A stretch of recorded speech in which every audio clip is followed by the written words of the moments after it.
Provinces, Mr. Amos Masondo. I also extend my greetings to Deputy President of the Republic, David Dabede Mabuza, the Executive Mayor of the City of Cape Town, Mr. Gordon Hill-Lewis, former President Thabo Mbeki, former Deputy President Balega Mbete, President of the Pan-African Parliament, the Right Honorable Chief Fortune Charumbira,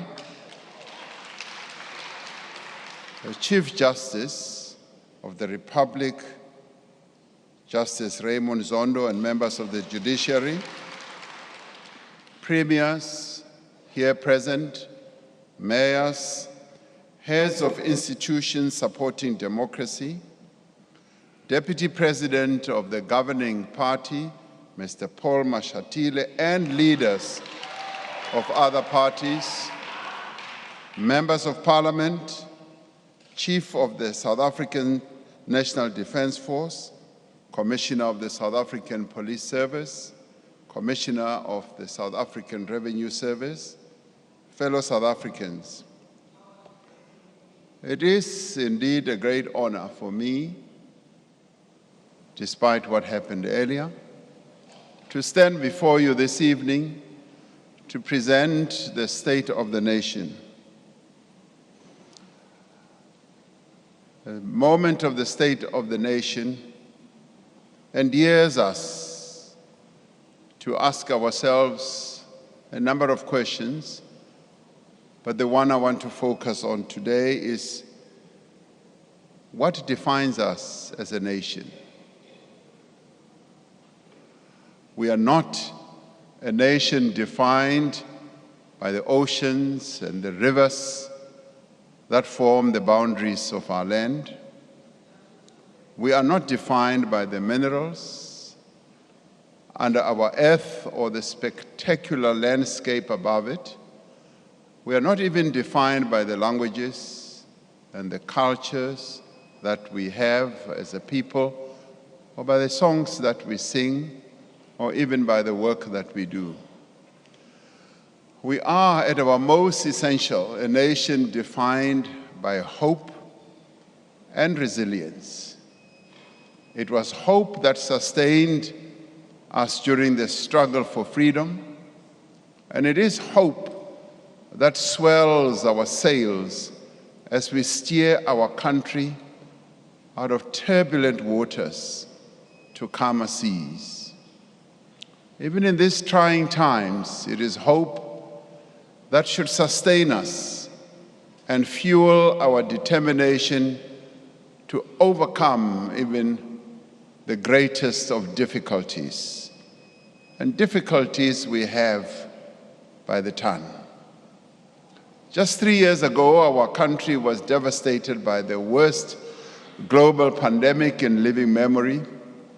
Thousands of lives were lost. Companies that employ many of our people closed, and jobs were lost. COVID-19 did not browbeat us into submission or disillusionment.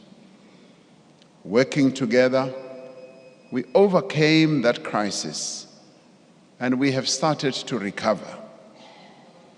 And it is important for us to pause for a moment and look back whence we have come, that we have recovered, much as a number of families, more than 100,000 or so, have lost their loved ones. But it is during this period, as we look back and as we look at what has been unfolding, that we need to say there are certain things that are happening in our country that we need to take note of. Today, our economy is larger than it was before the pandemic. Between the third quarters of 2021 and 2022, around 1.5 million new jobs were created in our economy. That's something to note. The presidential employment stimulus has provided work and livelihood opportunities to more than 1 million people. who did not work. Last year, our matriculants, and something that we need to be proud of, defied the effects of the pandemic to achieve a pass rate of 80%, and we ought to congratulate them for that achievement. And we see this spirit of resilience and determination and achievement in our artists, in our musicians, actors, authors, sportsmen and women who are making waves here at home and on the continent and beyond our shores. Banyana Banyana made us proud when they won the Women's African Cup of Nations to become the African champions. Zakes Bantwini, Nomncebo Zikode, and Wouter Kellerman just recently made our country proud at the Grammy Awards for their collaboration in the song Bayete. What we have achieved as a nation over the past year, despite our challenges, should remind us that the promise of South Africa is alive. The progress we have seen should give us courage as we look and as we must look to a better future. And yet, I address you this evening, fellow South Africans, in your homes across the country, and many people are suffering. Many of our people are worried. Many are uncertain, and many are without hope. But of this I am certain, whatever the difficulties of the moment, whatever the crises that we face, we will rise to meet them together, and together we will overcome the difficulties. This we will be able to do if we work together, and more importantly, if we leave no one behind. We gather here at a time of crisis. Our country has, for many months, endured a debilitating electricity shortage that has caused immense damage to our economy and to the livelihoods of our people.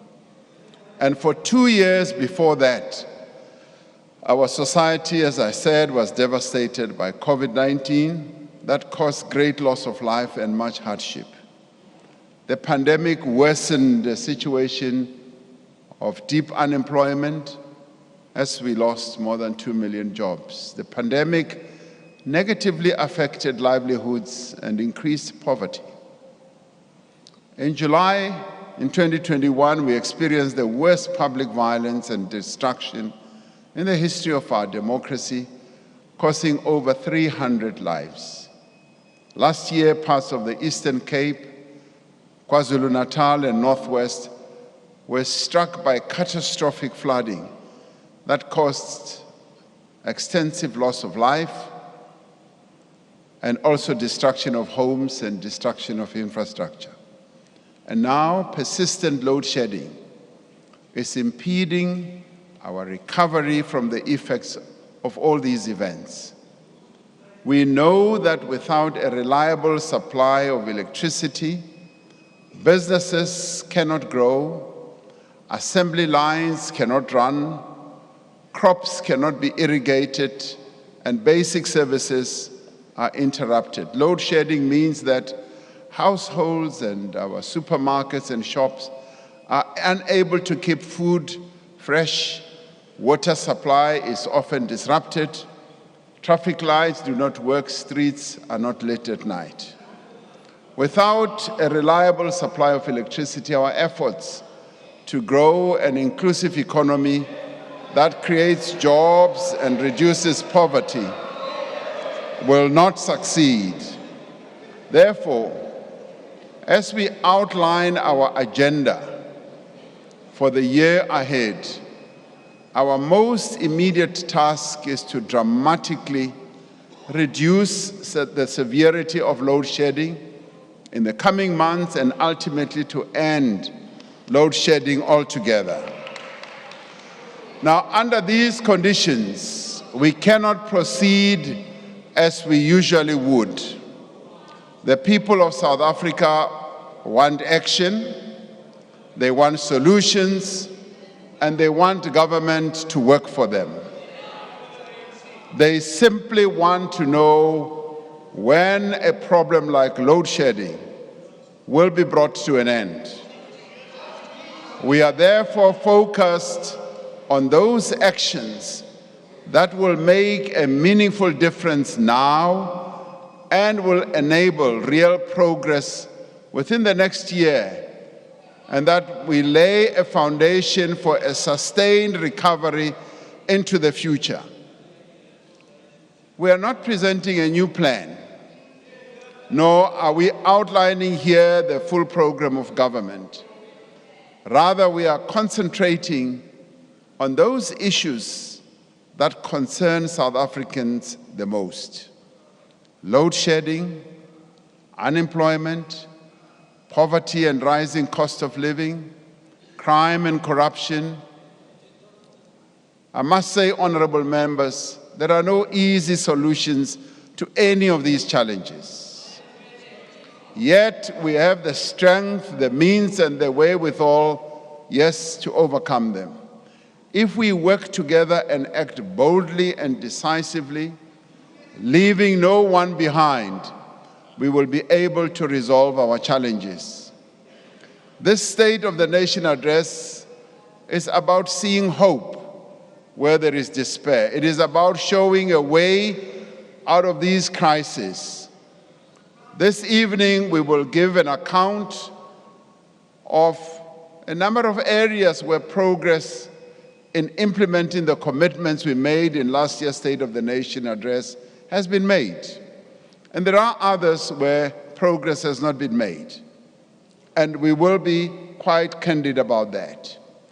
Over the course of the last year, we have laid a firm foundation based on the commitments that we made for faster growth through our investment drive. The economic reforms that we have embarked upon, public employment programs, and an expanding infrastructure program. What is clear from our experience of the last few years, indeed from our history as a democracy, is that we are not a people easily resigned to our fate. When we faced the greatest challenge of apartheid, we did not submit to the oppression that the apartheid regime imposed on our people. We stood firm and engaged in a struggle, hopeful that our cause would triumph, and it did. Against all odds, we were able to succeed. We can and we will change the circumstances in which we find ourselves today. We are both able and determined to overcome the difficulties that we face and place our economy on a firm path of recovery. Our most immediate priority is to restore energy security. We are in the grip of a profound energy crisis, the seeds of which were planted many years ago. We cannot undo the mistakes that were made in the past, the capacity that was not built, the damage that was done to our power plants due to a lack of maintenance, and the effects of state capture on our institutions. What we can do is to fix the problem today, to keep the lights on tomorrow and for generations to come. In July last year, I announced a clear action plan to address the energy crisis. This was to address the electricity shortfall of 4,000 to 6,000 megawatts. The plan outlined 5 key interventions. First, to fix Eskom's coal-fired power stations and improve the availability of existing supply. Second, to enable and also to accelerate investment in generation capacity. Thirdly, to accelerate procurement of new capacity from renewables, gas, and battery storage. And fourth, to unleash businesses and households to invest in rooftop solar. The fifth one, fundamentally, to transform the electricity sector to achieve long-term energy security. Now, many experts agree that this plan is the most realistic route to end load shedding. Now, during the last 6 months, we have made important progress in the implementation of this plan. We have taken steps to improve the performance of Eskom's existing power stations so that the coal-fired power stations that provide 80% of our electricity produce the amount of electricity for which they were designed. Under its new board, Eskom is deploying people and resources to improve the reliability of the 6 power stations that have contributed most to load shedding. Eskom is urgently fast-tracking the construction of a temporary solution to bring back 3 units at Kusile Power Station following the collapse of the chimney or the flue last year, while simultaneously repairing the permanent structure. We are rebuilding the skills that have been lost over time. And we have already recruited a number of skilled personnel to senior levels to be deployed at underperforming power stations. And this is where South Africans have come to the fore, voluntarily and offering their services. And it has just been amazing the way South Africans have rallied together to say this is our common problem and we must work together to resolve it, and not stand on rooftops and just criticize, but find ways of resolving these problems.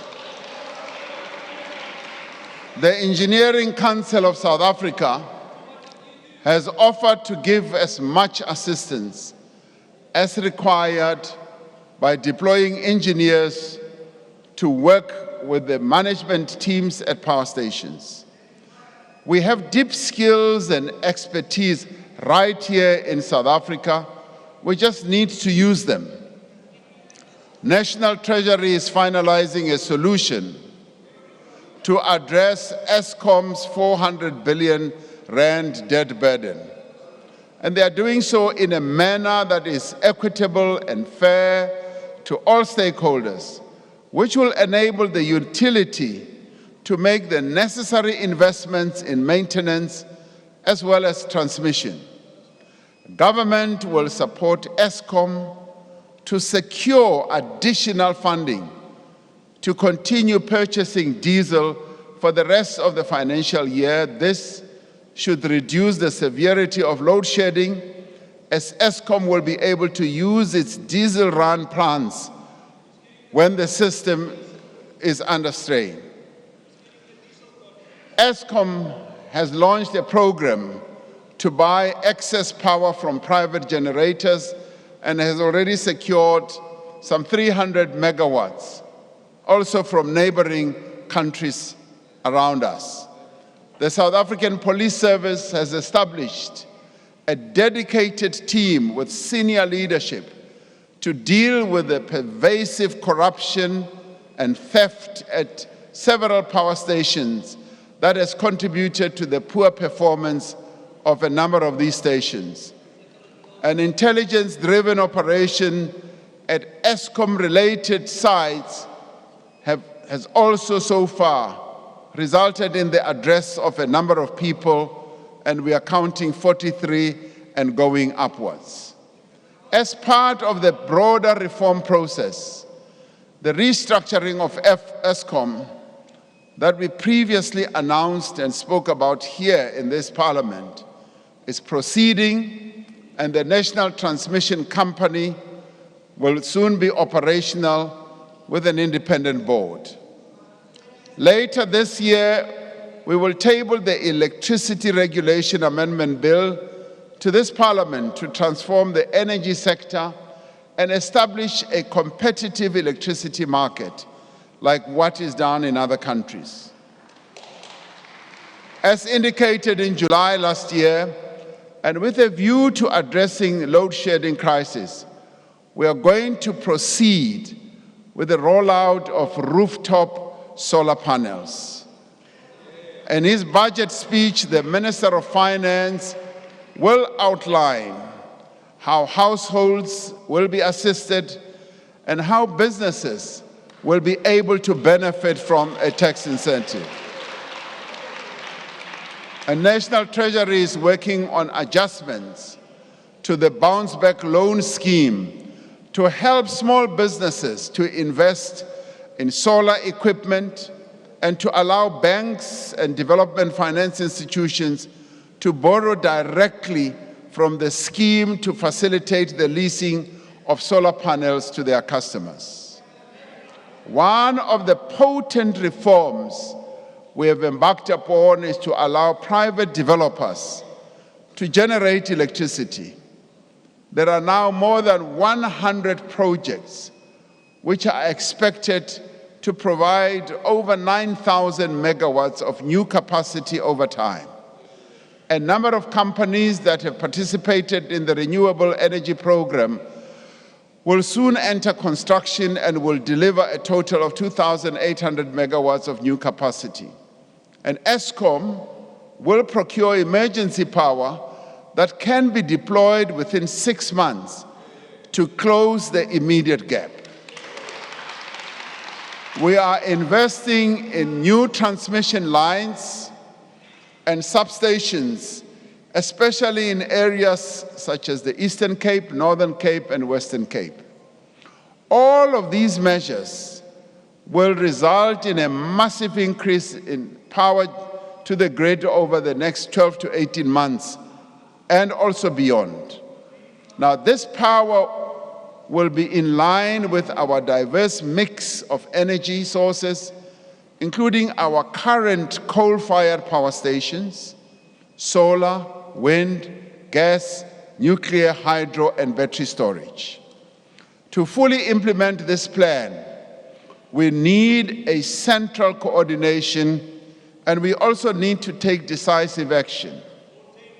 Some of the processes have been held up by regulations, have been held up by various processes that are embedded in the architecture that we have regarding energy. In a time of crisis, we need a single point of command and a single line of march. Just as we address the cause of the crisis, we also need to address its impact. Now, the crisis has progressively evolved to affect every part of society. We must act to lessen the impact of the crisis on farmers, on small businesses, on our water infrastructure, on our transport network, and a number of other areas and facilities that support our people's lives. Now, in considering all these matters and the crisis that we are in, the National Disaster Management Center has consequently classified the energy crisis and its impact as a disaster. We are therefore declaring a national state of disaster to respond to the electricity crisis and its effect. The Minister of Cooperative Governance and Traditional Affairs has just gazetted the declaration of the state of disaster, which will begin with immediate effect. Now, what will the state of disaster enable us to do?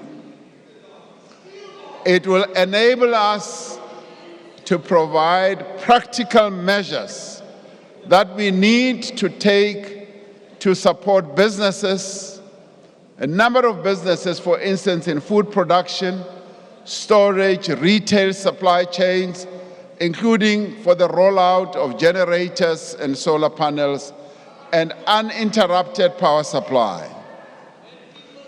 Where technically possible, it will also enable us to exempt critical infrastructure such as hospitals and water treatment plants from load shedding. And it will enable us to accelerate energy projects and limit regulatory requirements while maintaining rigorous environmental protection as well as procurement principles and technical standards. Now, the Auditor General will be brought in to ensure continuous monitoring of expenditure in order to guard against any abuses of funds needed to attend to this disaster. Now, to deal more effectively and urgently with the challenges that confront us, I will appoint a Minister of Electricity in the Presidency to assume full responsibility for overseeing all aspects of the electricity crisis response. You better listen, including the work of the National Energy Crisis Committee. Now, the minister will focus full-time on the work with the ESCOM board and the management on ending load shedding and ensuring that the Energy Action Plan is implemented without delay. Now, so as to remove any confusion, the Minister of Public Enterprises will remain the shareholder representative of ESCOM and steer the restructuring of ESCOM and ensure the establishment of the transmission company, oversee the implementation of the Just Energy program, and oversee the establishment of the SOE holding company. Now, the process of restructuring government will give us an opportunity to determine the positioning of various areas of responsibility and how best the various ministries and departments can best serve our national objectives. Now, we are focusing our attention on the energy crisis right now, and we will address the restructuring of government in due course. This is necessary because an effective response to this crisis involves several different departments as well as entities that require coordination from the center of government. We will be including other social partners in an effective structure similar to the one that we set up to drive the vaccine rollout. Extraordinary circumstances do call for extraordinary measures. Now, we have cooperated extremely well with a number of role players. The energy crisis is an existential threat to our economy and to the social fabric of our country. We must therefore spare no effort, and we must allow no delay in implementing the measures that are going to enable us to address the crisis. And I'm doing this because much as we have the various regulations, the various laws, the coordination, particularly when it comes to addressing the electricity crisis, is an important instrument that I need to enable us to address this process. Hence, we will have this minister who will day and night just be focusing on this crisis that we are dealing with. As we take these actions to resolve the energy crisis, we are mindful of the risks that climate change poses to our society. Extreme weather events in the form of drought, floods, and wildfires increasingly pose a risk to the health, well-being, and safety of our people. We will continue our just transition to a low-carbon economy at a pace our country is able to keep up with, and at a pace we can afford, and in a manner that ensures energy security.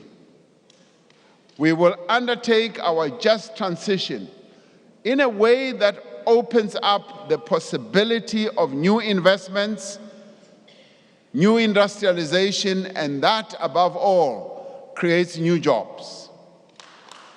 The Presidential Climate Commission is guiding much of this work, and in doing so, building a new model for inclusive and collective decision-making, incorporating the individuals, workers, and communities that are most affected in the transition.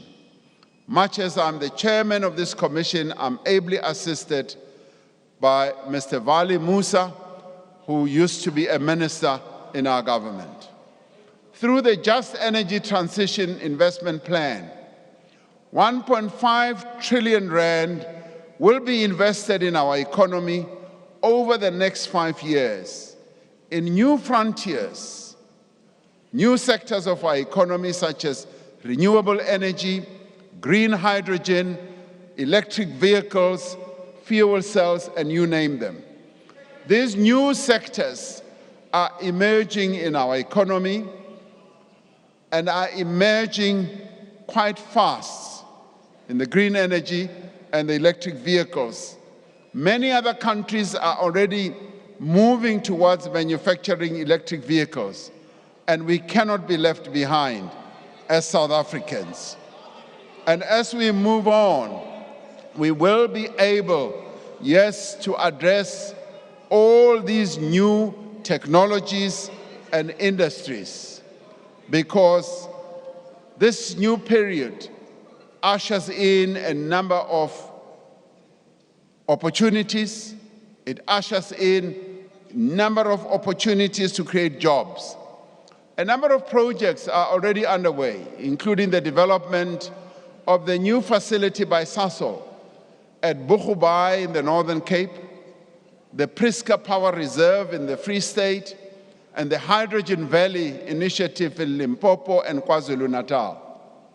The Northern Cape has already attracted well over 100 billion rand in investments in renewable energy projects. Now, these projects, no doubt, are going to create a lot of jobs. There's a lot of new investments that are happening in the Northern Cape.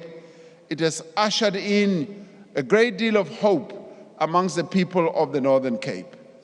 These and other massive investments in renewable energy will create jobs and stimulate local economies, not only in the Northern Cape, but also in the Eastern Cape, the Western Cape, in Mpumalanga, turning even the most arid desert into a giant of energy source. Above all, our just transition will prioritize workers and communities in vulnerable industries to ensure that no one is left behind. Our economy needs to grow much faster if we are to meaningfully reduce unemployment. And in terms of unemployment in our country is a structural form of challenge and problem, but we need to address it. In the State of the Nation address last year, we spoke of our intention to forge a comprehensive social compact that would join all social partners in a common program to rebuild our economy and to enable higher growth. But I must say tonight that we have not been able to conclude a comprehensive social compact in the time frame we had envisaged, because a number of new circumstances emerged that made it difficult for social partners to forge a consensus. But the good thing is, the social partners have expressed their intention, and I've been talking to them up till just yesterday. Both labor, business, and community, they have expressed a clear intention to conclude a social compact and have continued to work on a framework to enable joint action in key areas such as energy, transport, logistics, employment creation, and skills development. I have no reason to doubt the commitment that they have expressed to me. They have also identified a number of areas in terms of localization, social protection, crime, and corruption. While we remain committed to forging a new consensus amongst all sectors of our society, we have also undertaken practical collaborations in specific areas. Let me say, it is not like processes of consensus building have not been going on. They have.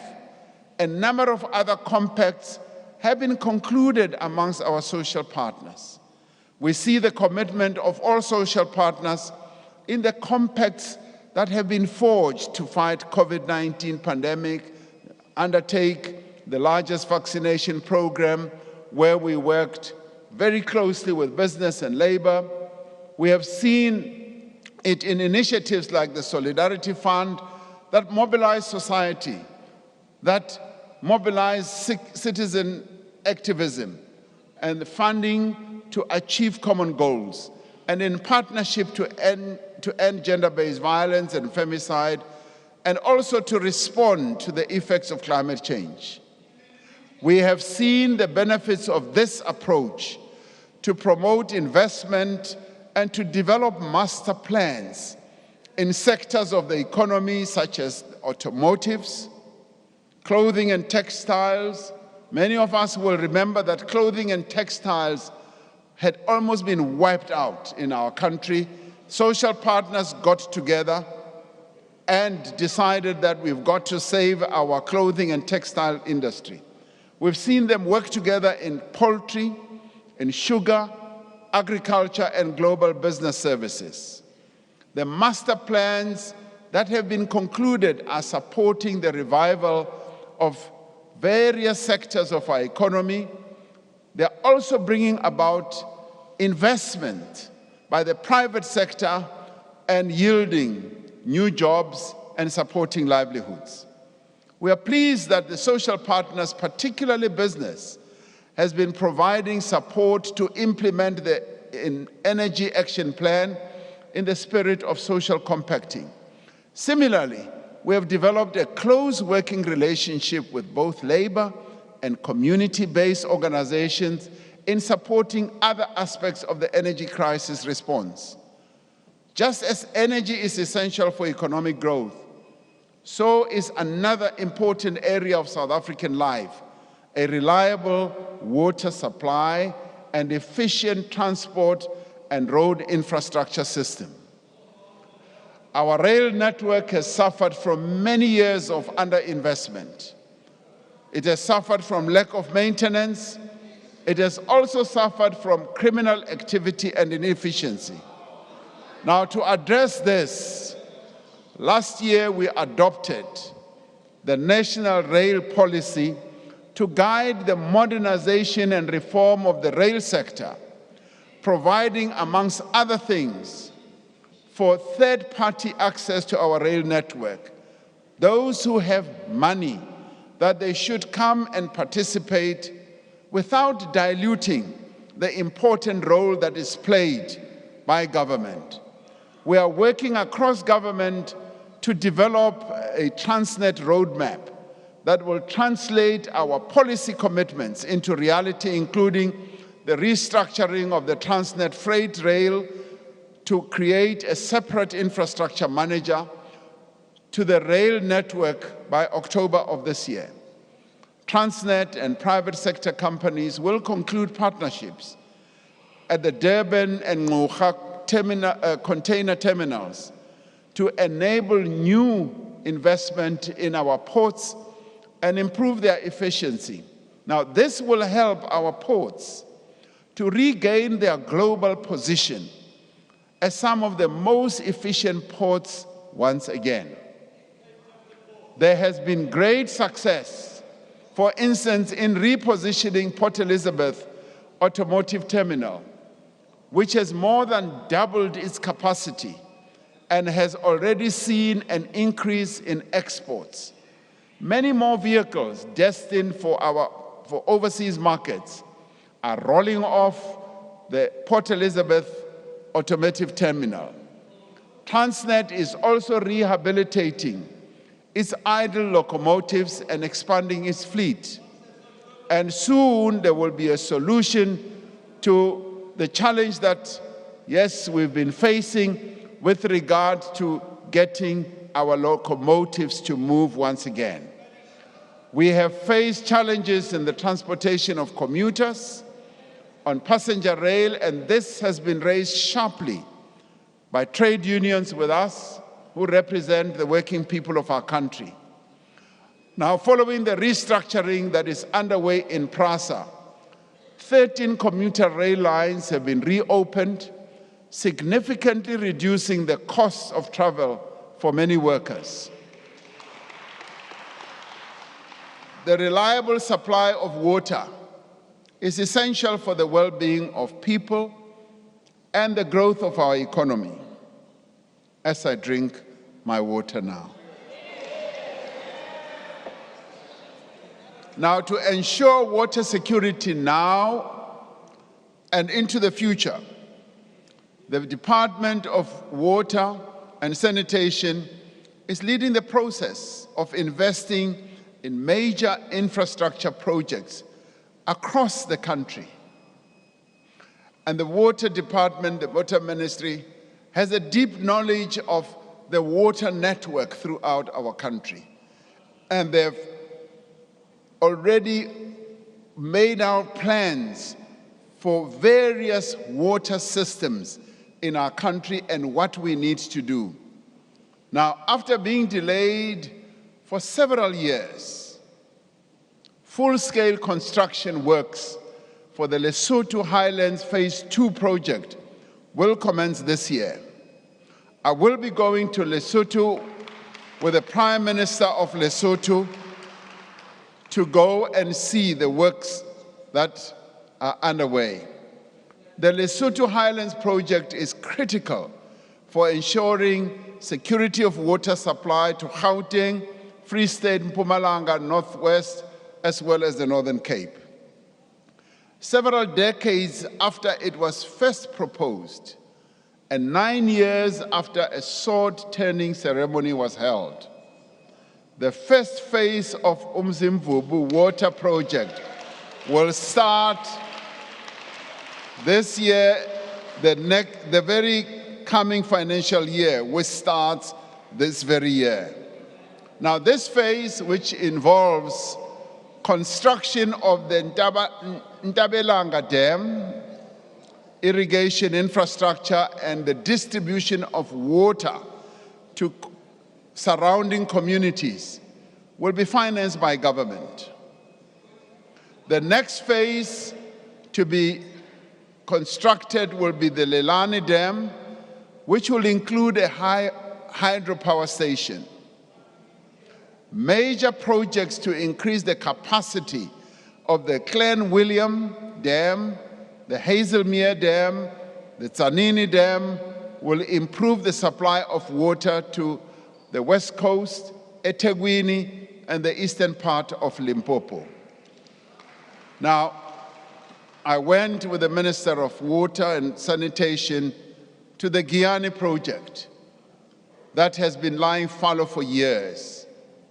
And we were able to see the first flow of water, and I have insisted that that project must be completed and the people around the Guyana villages must get their water.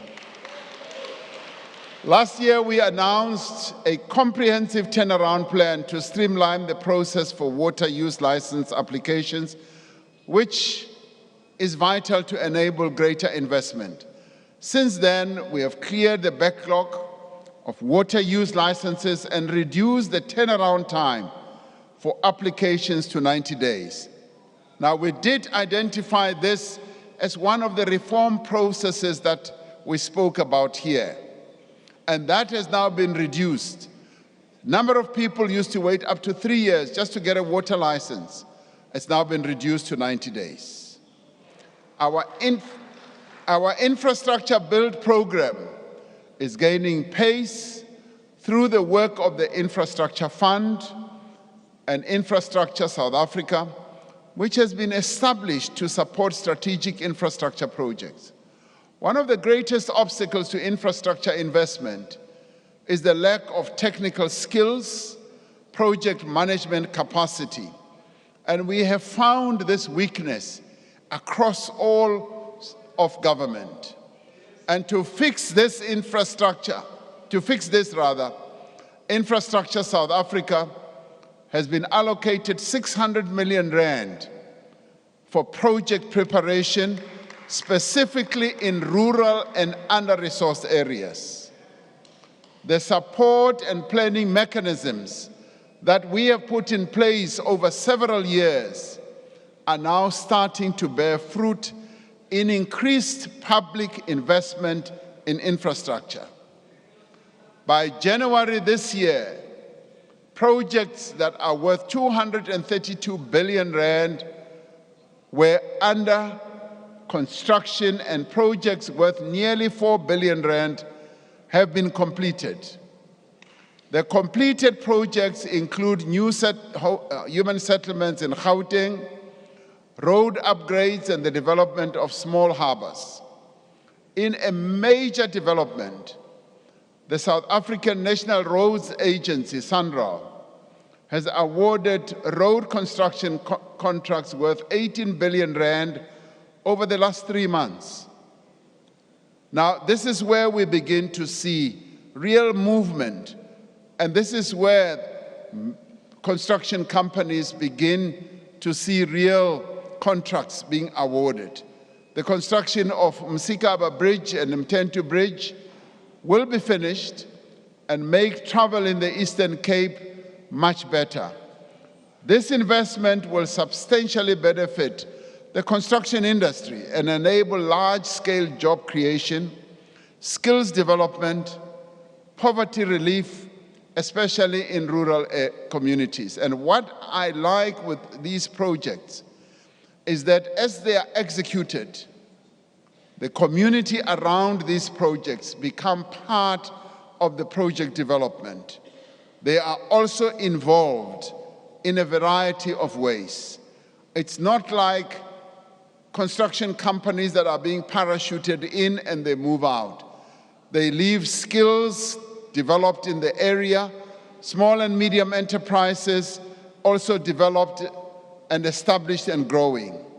Last year, we said we would increase the construction of rural bridges as part of the Welisizwe program to enable residents to easily and safely reach schools, workplaces, and amenities. Now, a number of us would have seen horrific pictures of when the rivers are in flood, people are not able to cross the bridges, the rivers rather, and young people cannot go to schools, and the residents around those rivers are not able to travel at all. Now, 24 bridges in KwaZulu-Natal are currently under construction, and site preparations are being made for a further 24 bridges. Now, this is all being done with the great technical capability of the South African National Defence Force, whom we must applaud because they are building bridges for our country. In the telecommunications sector, one of the things that we spoke about in the last State of the Nation address, the completion of the spectrum auction has been, the spectrum auction has been done, and it has unlocked new investment and has contributed some 14 billion rand to the fiscus. During the course of this year, we will migrate the remaining households to digital television signal and complete the switch off of analog transmission. This has taken quite a long time, but yes, better late than never, and that's where we are. Now, saying better late than ever is not a culture and a practice that I want to see continuing in government. I want to see agility, faster execution, and I want to see everyone across government doing their work and making sure that we do indeed achieve what we have said we will.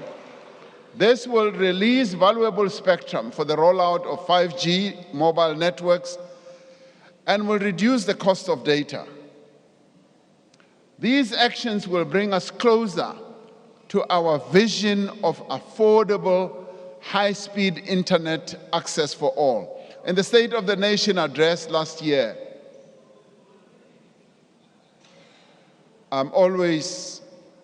number of my colleagues who live in the rural areas, whenever I try to call them and they don't have connectivity, they always say, because we are in the rural areas, we don't have that. Now, this initiative is going to enable even the people in our rural areas to have better connectivity like all others in the urban areas. We said in the State of the Nation address that we would concentrate our efforts on mobilizing greater levels of investment, which is essential to growing the economy as well as creating jobs. We said that we would give impetus to the campaign that we embarked upon nearly 5 years ago to raise $100 billion, which then translated to 1.3 trillion rand. Last year, the 4th South African Investment Conference raised 367 billion in investment commitments, bringing our 5-year investment target firmly within sight. Over the last year, many of these commitments have resulted in the companies that made these commitments, investing in new factories, call centers, solar power plants, undersea fiber optic cables, the expansion of production lines, the adoption of new technologies. Importantly, these investments have resulted in new jobs and new opportunities for small emerging businesses as well. On the 3rd of April this year, we will hold our 5th South African Investment Conference. At this conference, we will set a new target, having achieved our 1.2 trillion rand. We will set a new target to mobilize, and this is an investment mobilizing opportunity we have, to mobilize more than 2 trillion in new investment by 2028. Now, the investments that have flowed into the economy to date have contributed substantial increase in local production. These investments have encouraged our efforts to buy local. Last year, I delivered the State of the Nation address wearing a suit and shoes proudly made in South Africa. This evening, I am drinking, and this is the glass.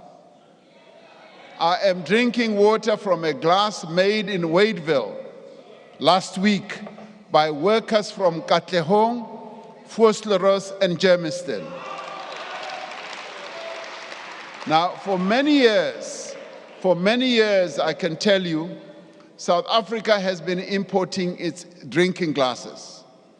Now we are increasingly making them locally. But it's not just glasses. If you go to hospital for an operation, chances, and heaven forbid, chances are that you will receive an anesthetic made in a world-class manufacturing facility in the Eastern Cape. During my state visit to the United Kingdom last year, a South African firm obtained a license to produce an oral vaccine for cholera for the first time here in South Africa. Now, competition merger agreements have provided for more fuel to be refined locally and more foods to be bought from local farmers.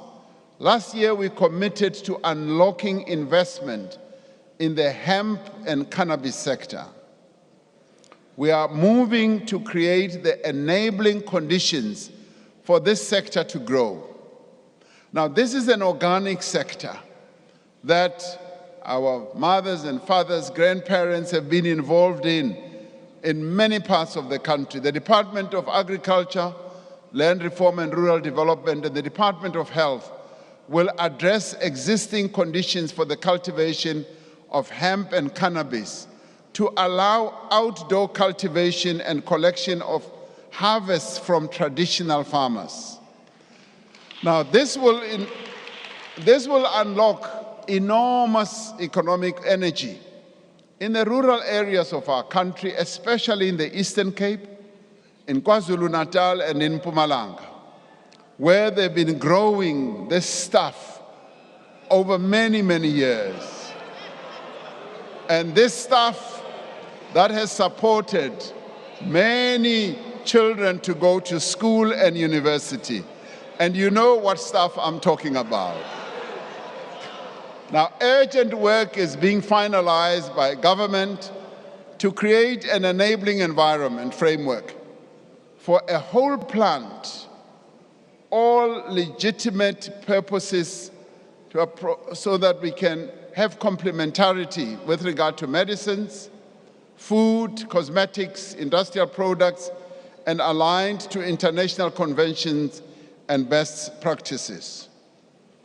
This includes the reprioritization of the departmental budgets for sector development and support for traditional black farmers and the alignment of the South African Police Service enforcement with the regulatory reforms. A growing economy must also be an increasingly inclusive economy. The inaugural Black Industrialist Conference in July of last year showed the successes of Black South Africans in producing food, manufacturing that, car parts, furniture, clothing, steel, chemicals, mining products, creating many thousands of jobs and adding to our gross domestic product. We now have almost 1,000 Black industrialists participating in the Black Industrialist Program. As an example of the technological prowess of these industrialists, one of the award winners at the conference was Astrophica Technologies, a company co-founded by a Black woman, Jesindaba, that provides data solutions for the operation of satellites. She told me that she exports these processes to a number of other countries that launch satellites into space. We have made progress in the last year in achieving greater levels of worker ownership in the economy. There are now more than 400,000 workers who own shares in the companies or firms that they work for. And this has been at the instance of DTCI, which has been nudging companies to move in that direction. Growth and creation of jobs in our economy will be driven by small and medium-sized enterprises, by cooperatives and informal businesses. In other countries, most of the jobs, almost 60%, are created by this level or this category of companies. Last year, we launched the Bounce Back Loan Scheme administered by banks and other financial institutions and guaranteed by the government for companies that need finance to recover from the effects of the pandemic. The Department of Small Business Development will work with National Treasury on how the scheme can be strengthened to assist small and medium enterprises and businesses in the informal sector.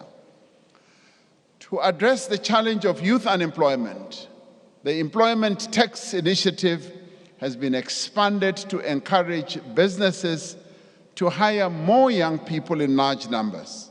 Now, this is a scheme that is underwritten by government. Last year, I announced that we would be seeking to reduce red tape so that we can rid our country of the unnecessary bureaucracy that often holds us back.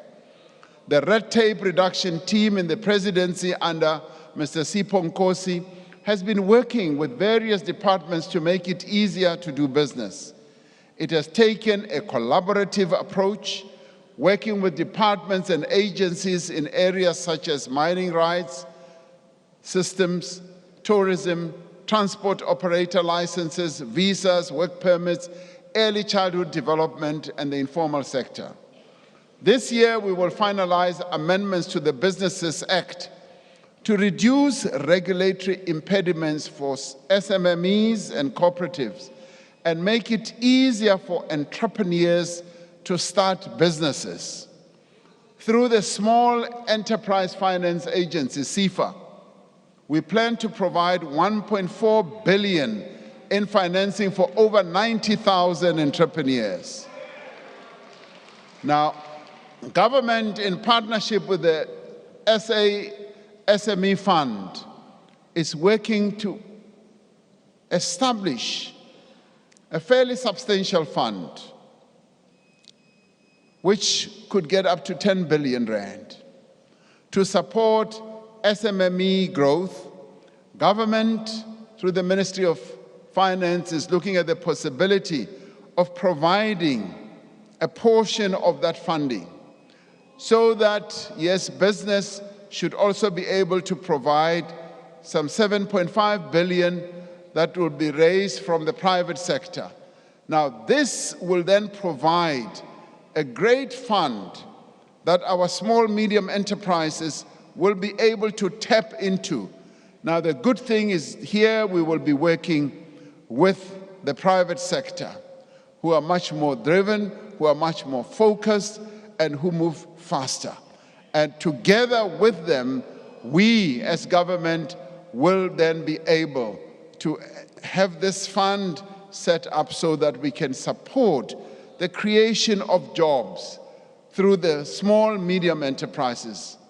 The licensing of the Post Bank will lay the foundation of the creation of a state bank that will provide services, financial services, to SMMEs, particularly to the youth, the women-owned businesses, and other underserved communities.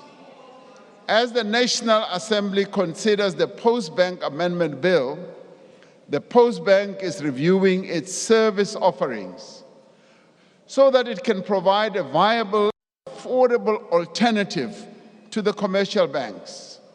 Because we always hear many of our people who need funding, as they go to commercial banks, they are always fobbed off, rejected, because they don't have collateral, because they don't have this and all that. The most effective and sustainable way to build an economy is to equip our people with skills and know-how to drive it. We have therefore been working to strengthen the link between the skills that we develop and the skills the workplace needs. This year, the National Skills Fund will provide 800 million rand to develop skills in the digital and technology sector through an innovative model that links payment for training to employment outcomes. We reiterate our call to companies. We reiterate our call also to government departments and to state-owned enterprises to remove the requirement for work experience for young people seeking entry-level positions. Now, it is often said that you must have experience, even when you are a first-time job seeker. Where will you get the experience when you have not been given an opportunity to work? And that is why we say remove that requirement. Last year, we said that we would place over 10,000 TVET college graduates in employment. We have surpassed that figure and have now set a target for 2023 to 20,000 TVET graduates to be placed in employment. The number of students entering artisan training in TVET colleges will be increased from 17,000 to 30,000 in 2023 academic year. One of the key ingredients for economic growth and competitiveness is the ability to attract skills which the economy needs. Having completed a comprehensive review of the work visa system, we will move quickly to implement the recommendations put forward. We've had a real veteran in the civil service, Mr. Mavuso Msimang, who has been focused on just doing the research and looking at the recommendations that can be put forward. Now, these include establishing a more flexible, points-based system to attract skilled immigration, implementing a trusted employer scheme to make the visa process easier for large investors, and streamlining the application requirements. We will also be introducing a remote worker visa and a special dispensation for high-growth startups. While the reform program is underway, we will continue to support public and social employment to provide work to those who need it. Last year, we spoke about the value of the presidential employment stimulus in providing work and livelihood opportunities. The initiative has now created over 1 million opportunities, reaching every province and district in our country.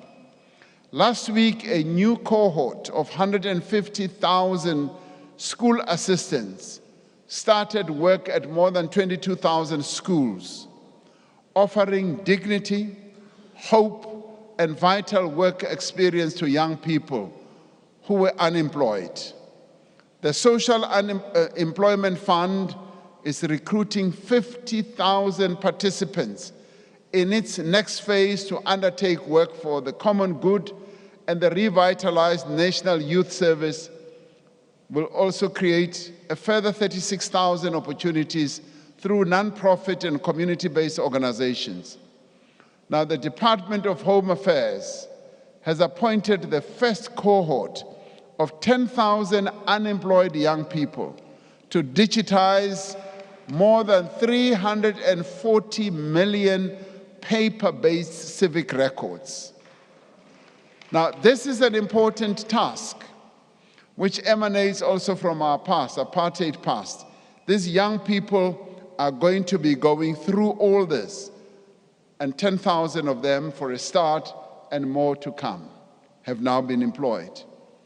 There are now more than 3 million users registered on the SA Youth Mobi platform, which is a zero-rated online platform for young South Africans to access opportunities for learning and earning. This has been done in close collaboration with the National Youth Development Agency, an agency which continues to provide valuable assistance to young entrepreneurs and to work seekers. I really applaud the NYDA for the focused manner in which they are helping young people. The presidential employment stimulus is also supporting people to earn their own living.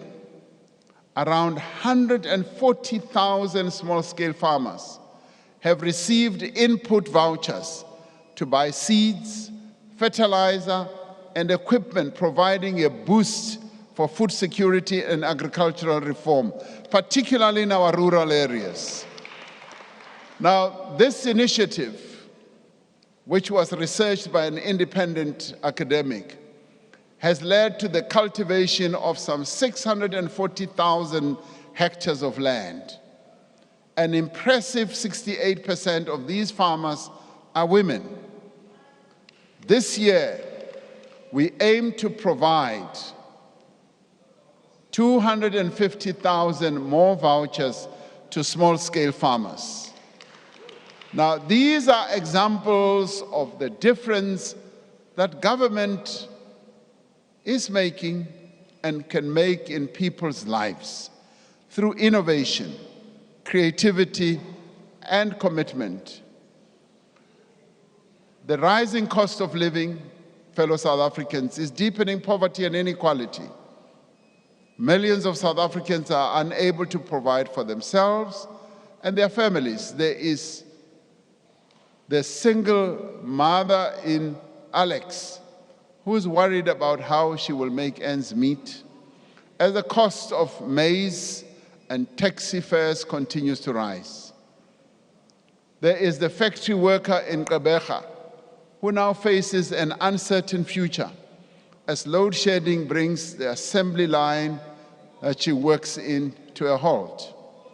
It is the job of the state to provide a minimum level of protection below which no South African should fall. Right now in our country, there are more than 25 million people who receive some form of income or support from the state. In addition, around 2 million indigent households receive free basic water, free basic electricity, and free solid waste removal. Around 60% of our budget is spent on what is known as the social wage, providing various forms of support, basic services and assistance to households and individuals to combat poverty and hunger. And in support of this work, to counter the rising costs of living, we will continue with the Social Relief of Distress Grant, which the Minister of Finance will talk to when he presents his budget, which currently reaches 7.8 million people. We will ensure that existing social grants, yes, are provided and are even increased to cushion the poor against rising inflation. And this will be set out in the budget that the minister will provide. Work is underway to develop a mechanism for targeted basic income support for the most vulnerable, while within our fiscal constraints. This will build on the innovation we introduced through the SRD fund, or grant rather, including linking the data that we have across government to make sure we reach all those who are in need. National Treasury is considering the feasibility of urgent measures to mitigate the impact of load shedding on food prices. This year, we will take steps to unlock massive value for poor households by expediting the provision of title deeds for subsidized housing. The current backlog in processing title deeds is over 1 million houses, which amounts to an estimated 242 billion rand in assets that should be in the hands of South Africa's poorest households. We will focus not just on eradicating this backlog, but on making the title deed system more effective and much more accessible.